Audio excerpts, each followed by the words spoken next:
Assalamualaikum warahmatullahi wabarakatuh, teman-teman. Gimana kabarnya? Semoga baik-baik aja ya. Gimana teman-teman, masih semangat gak nih belajar TOEFL? Kayak biasa, kita akan belajar Longman Complete Course for TOEFL Test, kayak gitu. Bukunya Bapak Deborah Phillips. Oke. Bahasan kemarin kita sudah di skill 3 dan kali ini kita mau belajar di skill 4. Be careful of present participles. Kita mulai bareng ya. Jadi teman-teman, selama 15 menit ke depan kita akan mempelajari present participles, terus fungsi present participles, terus contoh-contohnya dan ada exercise kayak gitu. Oke, keep watching ya teman-teman. Bismillahirrahmanirrahim. Kita mulai bareng belajarnya. Jadi judulnya ini hati-hati sama present participles kayak gitu. Nah, apa teman-teman sudah pernah belajar present participles atau sudah tahu banget present participle itu apa? Oke. Tunggu dulu ya sebelum menjawab pertanyaannya. Ini dia. A present participle is the ing form of the verb. Example, talking, playing, sleeping, eating, and etc. In structure questions or the TOEFL test, a present participle can cause confusion because it can be either a part of the verb or an adjective. It is part of the verb when it is preceded by some form of the verb be. Okay. Jadi present participle itu merupakan suatu ing yang melengkapi verb. Contohnya talking, playing, and etc. dan sebagainya. Nah, gampangnya present participle itu verb ing atau verb one plus ing kayak gitu, teman-teman. Buat teman-teman yang kritis, mungkin akan muncul pertanyaan kayak gini. Terus Kak, apa bedanya sama gerund kayak gitu? Kan sama-sama verb one plus ing, verb ing kayak gitu. Oke, sebelum menjawab pertanyaan itu, kita ulas terlebih dalam ya present participle ini.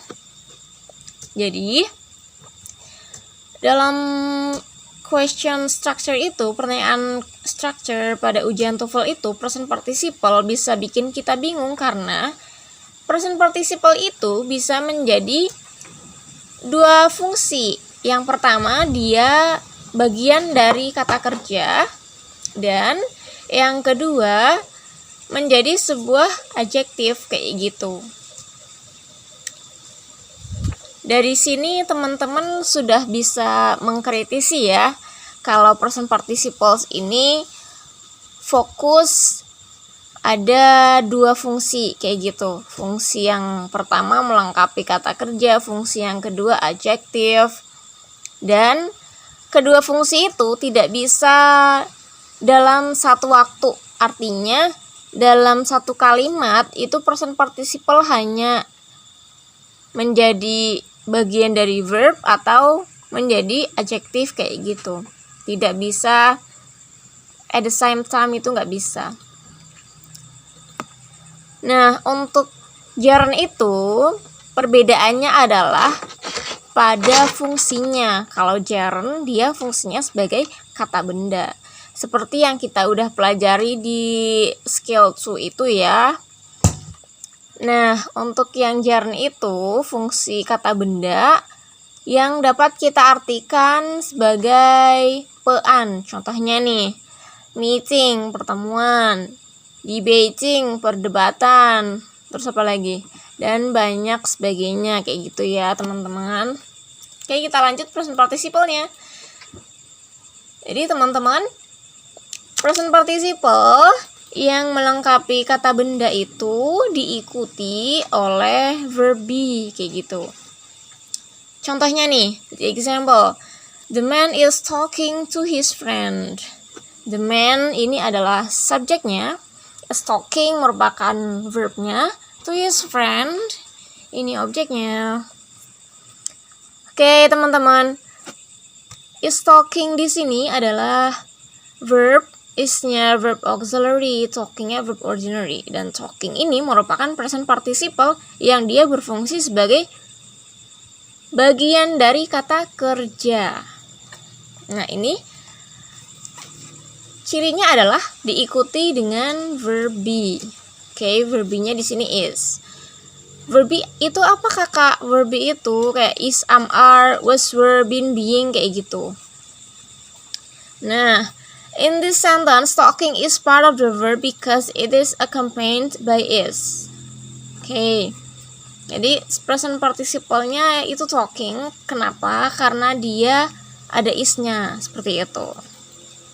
Oke. Kita udah lumayan nyangkol ya. Kita lanjut ya fungsi yang lain.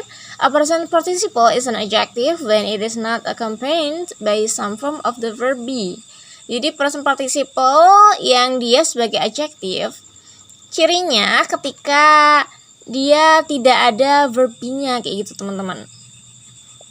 Contohnya gini, the man talking to his friend has a beard. Wah, ini laki-laki yang sedang berbicara pada temannya itu punya jenggot. Oke, subjeknya yang mana? The man talking di sini merupakan present participle yang fungsinya sebagai adjective. To his friend has. Nah, ini verbnya. Kita lihat keterangannya ya. In this sentence, talking is an adjective and not part of the verb because it is not accompanied by some form of be. The verb in the sentence is has. Jadi kalimat ini talking sebagai adjective dan kenapa? Karena tidak ada verb be-nya. The verb kalimat ini adalah has, kayak gitu. Oke, kita lihat contoh di pilihan ganda ini ya. The child blah blah blah playing in the yard is my son. Oke. Saya bacakan keterangannya ya. In this example, if you look at only the first words of the sentence, it appears that child is the subject and playing is part of the verb. If you think that playing is part of the verb, you might choose answer B is or answer D was to complete the verb. Oke. Contoh ini kalau yang pertama kali kita lihat adalah kata-kata the child sebagai subjek dan playing itu sebagai bagian dari verb. Mungkin kita akan berpikir kalau jawabannya itu antara B is dan D was, kayak gitu teman-teman. Oke, tahan dulu. Kita lanjut ya. However, these two answers are incorrect because playing is not part of the verb. You should recognize that playing is a participial adjective rather than a verb because there is another verb in the sentence is. In this sentence, there is a complete subject child and a complete verb is. So this sentence does not need another subject or verb. The best answer here is A. Oke guys, sayangnya kedua jawaban itu salah karena playing itu bukan bagian dari kata kerja. Iya, kita harusnya itu ya, nganggep kalau playing itu adalah adjektif daripada kata kerja karena di situ sudah ada verb yang lain yaitu is. Nah, ini verb kalimatnya is. Jadi kalimat ini sudah lengkap ya. Subjeknya adalah child dan verbnya is. Jadi kalimat ini udah nggak perlu lagi subjek atau kata kerja. Jawabannya adalah A, now, sebagai adverb kayak gitu. Oke, sekali lagi kita bareng-bareng penekanan present participles. Ayo kita baca bareng-bareng ya teman-teman yang nyimak, ikutan baca ya.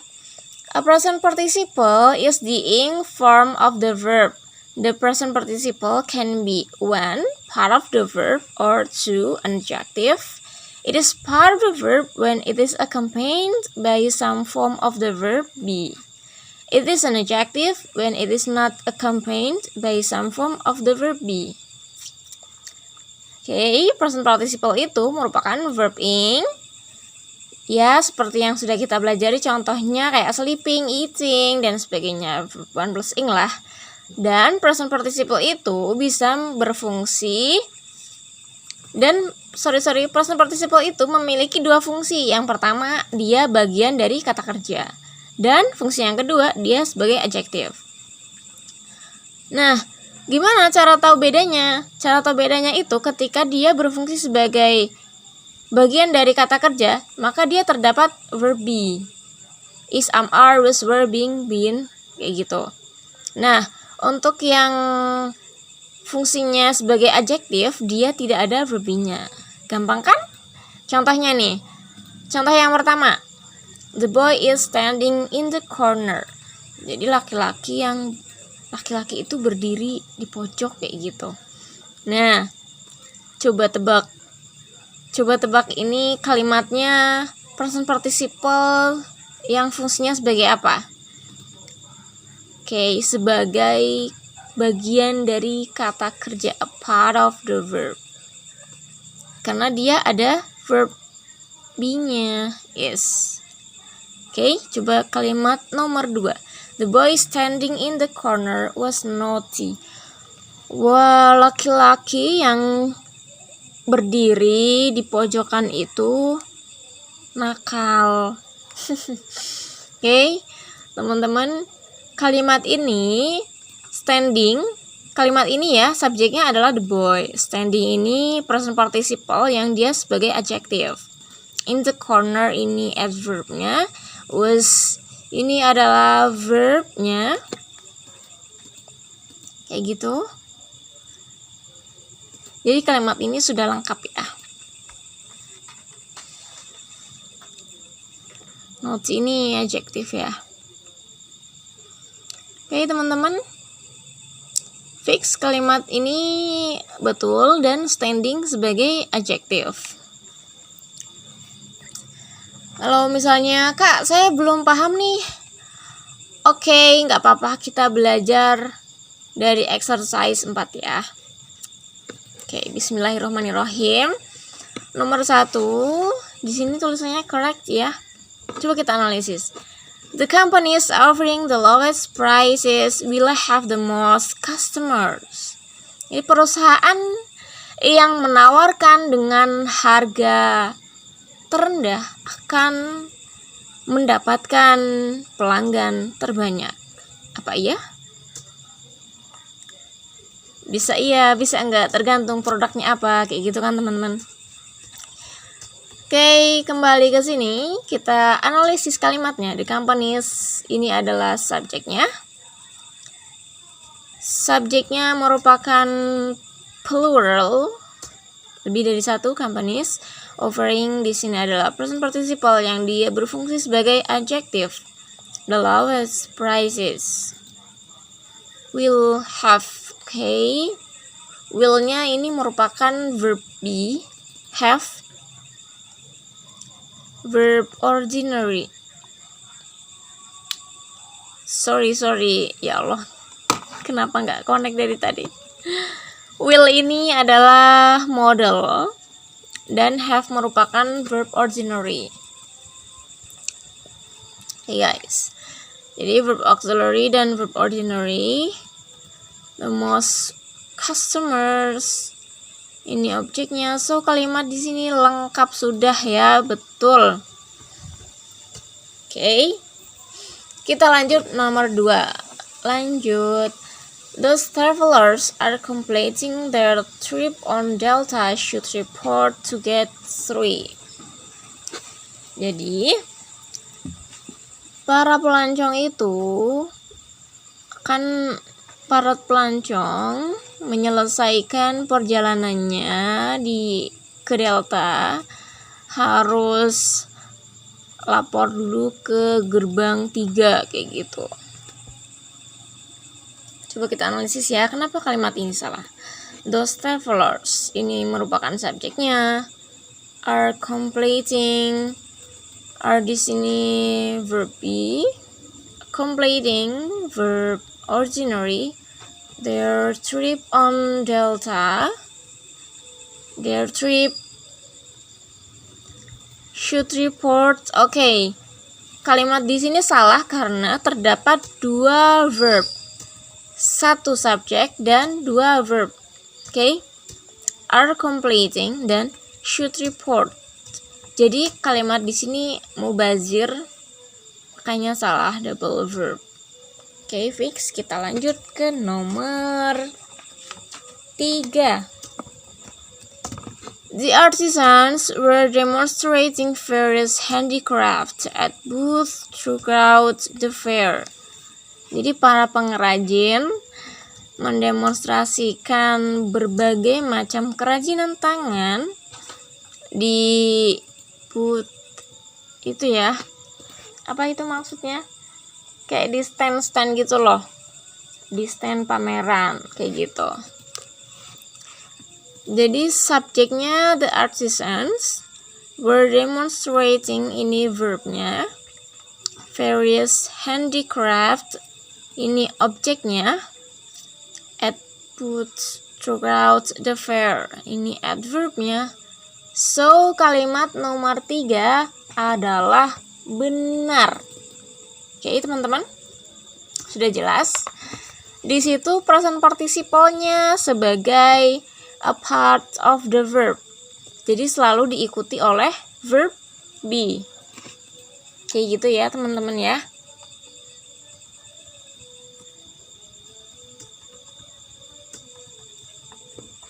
Fix. Sudah dipahami bareng. Kita lanjut ya.